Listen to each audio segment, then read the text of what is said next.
Hi friends, and welcome back. So today we will talk about the 4 ways to reach God, or the 4 ways to realize God in our life.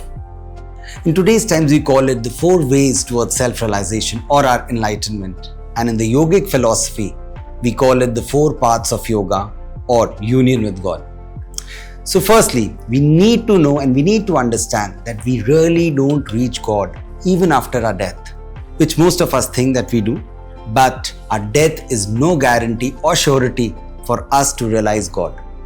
So after our death, we do move into another realm of creation, but only temporarily, before we reincarnate and come back on this planet, on this material plane, to fulfill all our karmas. And fulfilling all our karma is the sole reason for us to be born again, life after life. So in this episode, we will understand how to define God or how to relate with Him. Secondly, we will talk about what does this union with God actually mean and why should we have this union. And thirdly, what are the 4 ways to reach God or the 4 paths of yoga or union with Him. So first, let's understand how do we define God or how to relate with Him. So we may give God any name, an intellectual person would call Him that infinite intelligence. A philosopher might call Him infinite consciousness or infinite love. But I would be using all these names, but primarily I would like to address Him as God. A name which comes very easily to me, and I hope we can all relate to the same name. And Paramahansa Yogananda used to say, God is center everywhere with circumference nowhere. I had this meeting with a doctor and we were just discussing, and I asked him this question, that how does life actually come in ourselves? And he said, when the sperm and the ova meet, it forms an embryo. It's just like a flesh, like recurring cells just growing together. But it does not get life till the 5th or the 6th month. And how life comes is when the heartbeat appears. So I asked him, what do you mean by appear? Isn't it created? And he said, I don't know where it appears from, but that is the reality. You may call it science, but the truth is nobody knows where the heartbeat appears from. And this is what God is. So in Hindu Vedanta philosophy, God is described as the Sat-Chid-Anand. So Sat means eternal, something which has no beginning and no end, which is ever existing. And the Chid means our consciousness or knowledge or awareness of ourselves. And Anand, as we all have heard this name, Anand really means unconditional pure joy or bliss.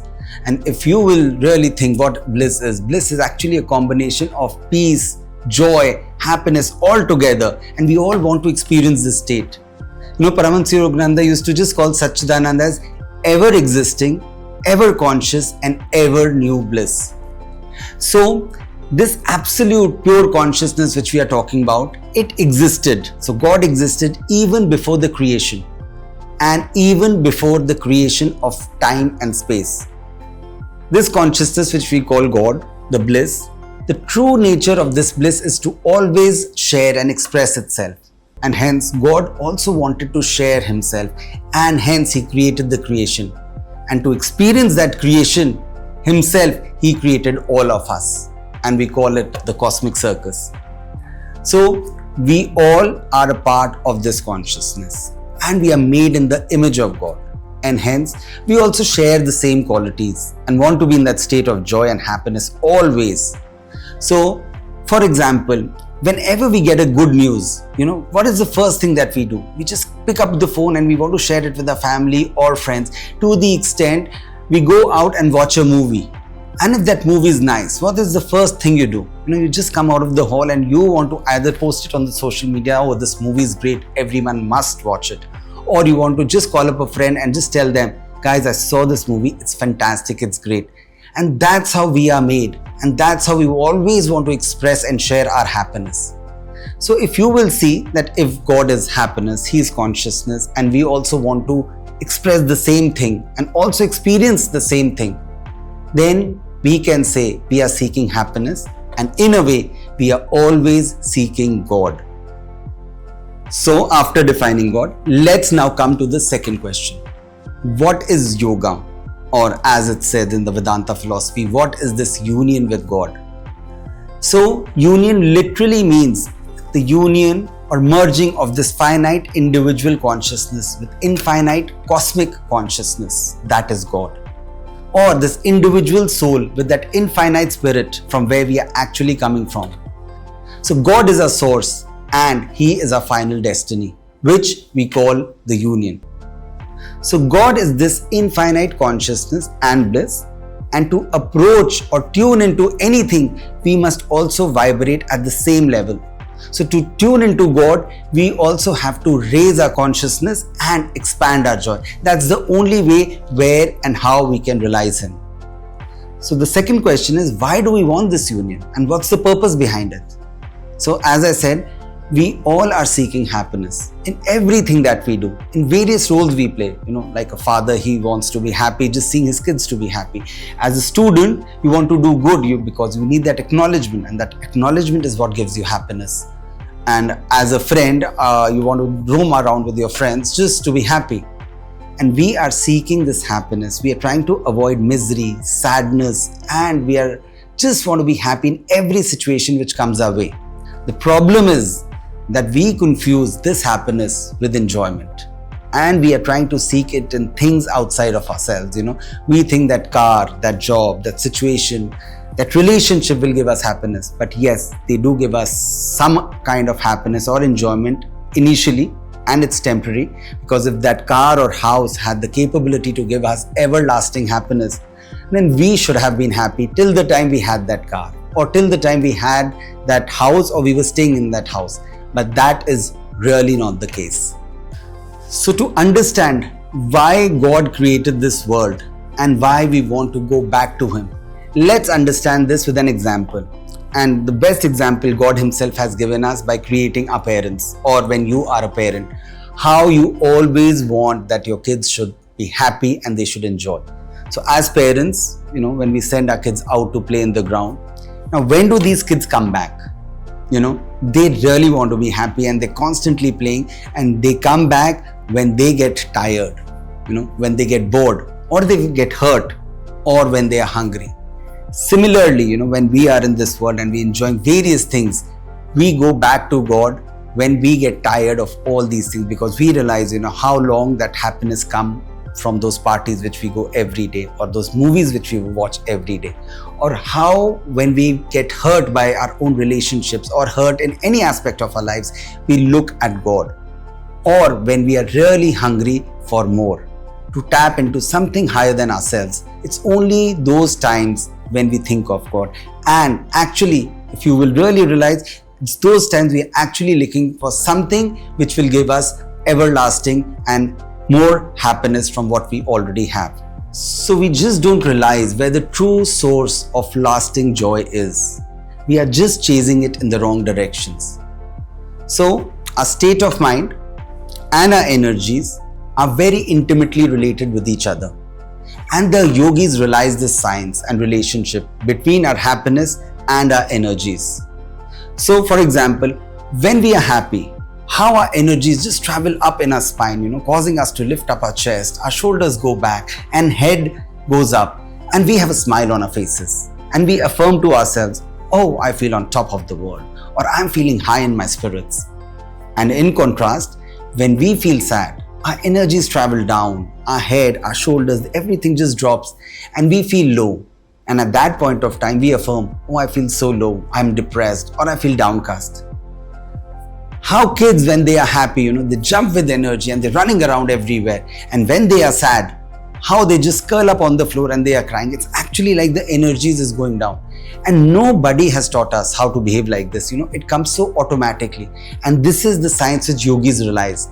And they found out that we can control our happiness if we can control the flow of that energy. And they realized that if that energy is flowing up, we have to withdraw that energy which is going out through our senses.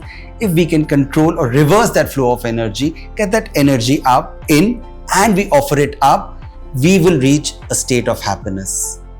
And this is really the purpose of our lives. We always want to make sure that ultimately our energies should flow in, and we should be able to offer it up. And we have to realign this flow of energy to go back to its source. It's exactly like how the child wanted to go back home.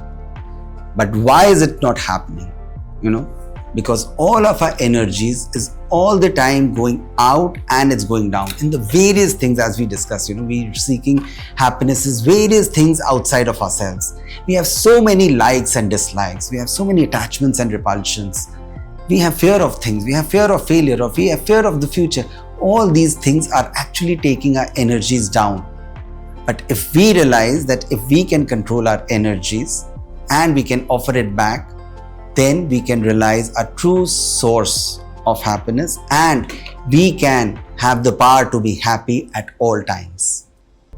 So, the great sage Patanjali, he's the father of yoga, and he had compiled the Yoga Sutras, which is called the system of yoga, the system of union with God, and described yoga as yogas chitta vritti nirodh, which means yoga is the neutralization of the vortices of our feelings.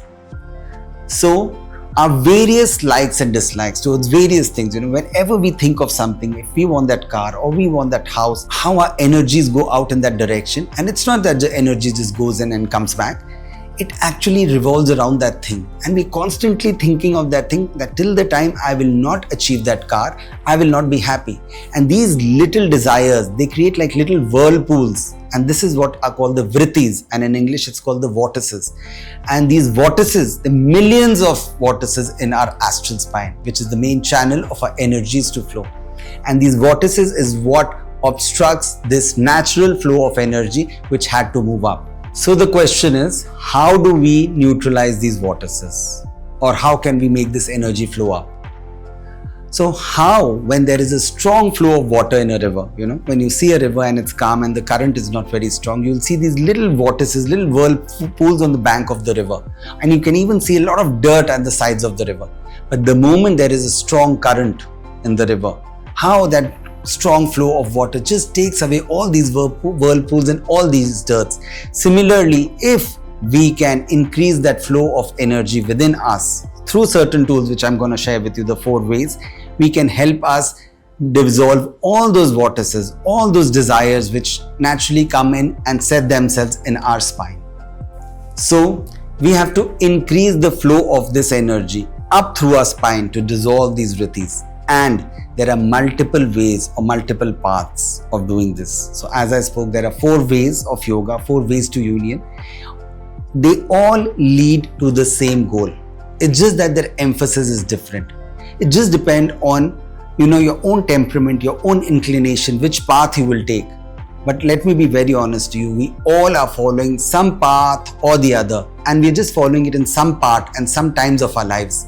But the main purpose of all these paths is to make sure that that energy comes in and it travels up. So let's talk about the first path of yoga, which is called the Bhakti Yoga, the path of devotion. So this path involves our devotion and our love for God. So how we love is more important than what we love, if our devotion is to lead us to our enlightenment or our God realization. So our human love is very conditional, and in human love, our energies are constantly going out because that love has desires, it has expectations, and it has conditions. So how we love a friend who's very helpful, we love another friend whom we want to, we just enjoy his company a lot. And we love someone, a relationship or a cousin who we know is always there for us whenever we need him. But if those conditions don't exist, even our love for them will not exist. So the path of Bhakti Yoga, it actually transforms your emotions into devotion. And when we come to this path, the devotion really means selfless love. It's like a self-offering and surrender to something higher within ourselves. And Bhakti yogis can relate to God in personal forms also, like a father, mother, friend, or a beloved. This personal and human way of relating to God helps awaken that pure love and devotion in our heart. Because it's very difficult for all of us to imagine the word Sat-Chid-Anand, infinite consciousness or pure existence or pure love. We are so used to, this objective world. So even if we relate to a God like the father or mother Or when we pray to the idol worship, we relate to God like the Shiva, the Ram or Krishna. It does not matter. What matters is how pure is your love. Because whenever we pray to Krishna, we have a different kind of feeling within ourselves. We're really not praying to that Murti, but we are praying to the stories, the quality which we know about Krishna. When we are talking about Shiva or we praying to Shiva, how our energies are so different, because we know Shiva is God of power. He's actually the God of yoga also. So we connect with the underlying energy of what we have been told and what we understand. So what we love is not important, because those who love Krishna, it's not that they will reach the union faster than those who love Ma Kali. And the practice of presence of God in every little thing with love is this path of devotion. So it's not that when you follow this path, you're just praying throughout the day. Even while you are cooking, you are doing any mundane activity. If you can offer that activity to God, that is called the path of devotion. And in this path of devotion, this devotion is what helps us to gather all our energies which was going outside, and it offers it something to higher than our own selves. And hence it helps us to remove all those vortices, all those vrittis and all our materialistic desires, and takes us to a constant state of happiness. And now we come to the second path, which is called Gyan Yoga, the path of wisdom and discrimination. This path is for those who want to commune with God through the intellect and wisdom. So it's not about how many scriptures you have read here, or how much of knowledge you have gathered, or how many truths you've grasped, but how deeply you have gathered the central truth. And that central truth is that we all are part and parcel of that infinite consciousness, and we are all made in that image of God. What separates us is our own delusions, our own likes and dislikes, and our own actions. So the path of Gyan Yoga is not about thinking, it's not about using your mental faculties or judging or having opinions about everything. But this path is about reducing your thinking to the point where our mind no longer is affected by our likes and dislikes or anything outside of ourselves, even our feelings. Our mind simply becomes like a mirror and it reflects the truth. So whatever situation we may have in our life, we will not say, oh, I wish it was like this, because the moment we say, I wish, you are having a desire, and that desire causes your energy to move out. So this path of Gyan Yoga is also called the path or the approach of Neti Neti in the Vedic philosophy, which means not this, not that. Because the moment you use your discrimination and you start saying, okay, I know my happiness is not there, my happiness is not there, it's not in this, it's not in that, you will realize that you will start withdrawing your energy from everything outside of yourself, and you will offer it upward. So I just want to make this one thing clear. When I say do not have desires for anything, it's not that we don't want that house or that car. It's just that let's not put a condition that I will only be happy when I get this car or when I get that house. We know we want to get it, and once we start working with all our concentration, all our energies right in the center of ourselves, we become very effective. And with this, we come to the third path, which is the path of action, and it's called the Karma Yoga. So in this path, we talk about the selfless action, and this path emphasizes selfless action and performing one's duties without attachment to the results of their action. The spirit in which you act or you serve is more important than the action itself. So in the Bhagavad Gita, it says, right action is that action which is performed without the desire for the fruits of action. And that action is called the Nishkam Karma. And why is it so important? So whenever we have an attachment or we have a desire, how we start getting tense about the result, whenever we go for our exams, at that point of time, just before the exam is starting, how tense we are, because we're just wondering how difficult the paper would be or what will happen about the results when will come. But when we start writing that paper, all our attention is on that paper, and for 2 hours or 3 hours we just forget about the time also at that point of time. But imagine if you were tense during that time also. Could you have attempted that paper nicely? No. So the moment we come to a situation where we are not attached to the fruits of our action, we can be totally in the present. We can give all our energies to the present action, and hence that action becomes perfect. So the Karma Yoga, a lot of people confuse it by, the people who do a lot of charity, or a person who has a charitable hospital. If he is doing that charity for his fame and for acknowledgement of people, then that would really not be Karma Yoga, because that fame and that acknowledgement of people is actually taking your energies out. Rather, a nurse in that hospital who treats her patient and treats that patient like her own father or a mother is actually doing Nishkam Karma, because her energies are offering, she's seeing actually her own, or she can say she's seeing God in that patient, and her action is 100% pure and selfless. And that is what causes all that energy again to come in and offer it up. So it just depends, according to your own temperament, which path leads the way for us. So some people who are very feeling oriented, they choose the path of devotion. Some people who like to use their intellect and they have a sense of reasoning, they generally follow the path to God of reasoning, and that is path of discrimination or the Gyan Yoga. And some people are very action oriented and they follow the path of Karma Yoga. And with this, we come to the fourth and the final path, which is the Raja Yoga. So the term Raja, which literally means king or the royal. So Raja Yoga is considered the royal path to yoga, or the highest form of yoga for this present age and our times. So Raja Yoga is associated with Patanjali's Yoga Sutras. It's the science through which we approach life very consciously, in a very balanced and integrated way, taking our mind, our body and our consciousness together. And it's the most direct way of attuning with God through the science of meditation. And the Raja Yoga path, it embraces all three paths, but meditation is what leads it, and which is the principal activity in the Raja Yoga. And in meditation, what we do is, we focus and concentrate at this point, which is called the spiritual eye, or a doorway to cosmic consciousness. And when we concentrate here, it develops a magnetism to attract the energy in and up, and it changes our consciousness. It is the most efficient and effective way to self-realization, because with meditation you develop intuition.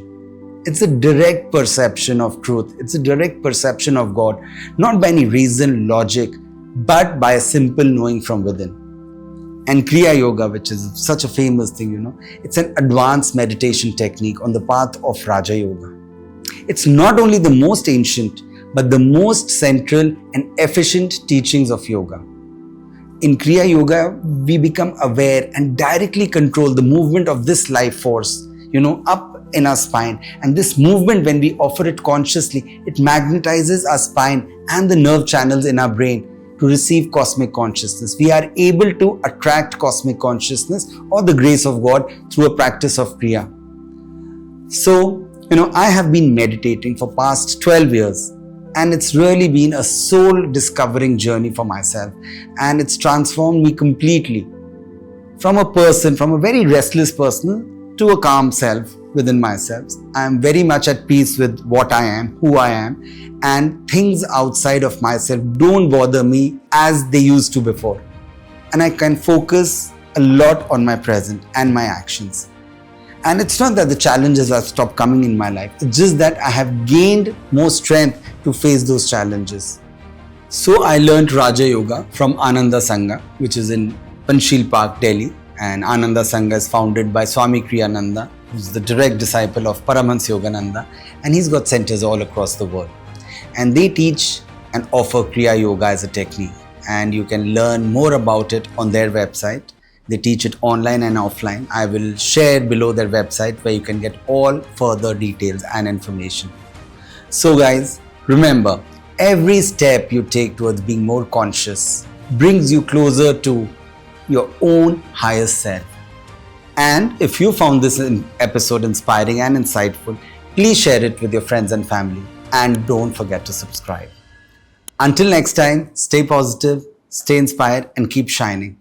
This is Dhruv from The Conscious Way. Thank you and be well.